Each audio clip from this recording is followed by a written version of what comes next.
Volendam este pe malul Mării Marken în nordul Olandei. Markenmeer este de fapt un lac întins pe 700 de km², cu adâncime care variază între 3 și 5 metri. Lacul are rol de rezervor de apă dulce pentru perioada de secetă. Marea a luat numele de la insula pe care se află localitatea Marken, un sat pescăresc pe care folcloriștii, etnografii și antropologii îl consideră o relicvă a culturii tradiționale olandeze.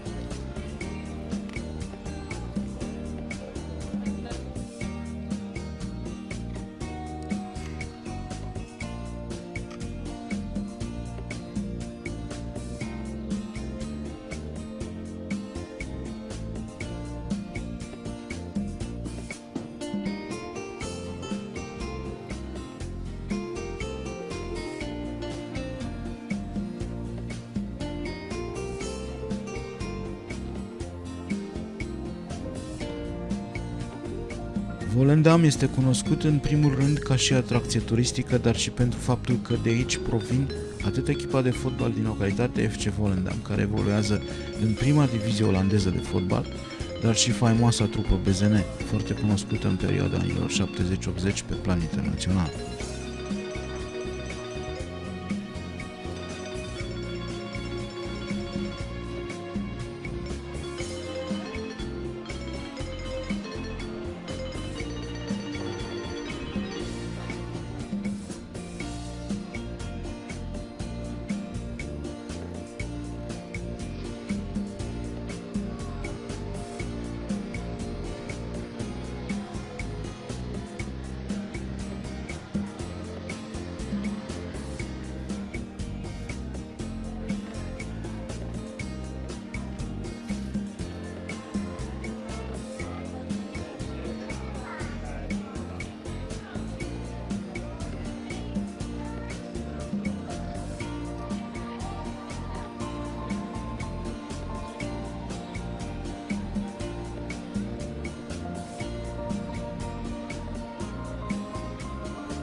Un spațiu vrăjit, case parcă făcute din turtă dulce, canale și mini-canale peste tot, fostul sat de pescari a atras de-a lungul timpului o grămadă de vizitatori. Menționăm printre alții pe Picasso sau Renoir, Eleanor Roosevelt sau Kirk Douglas.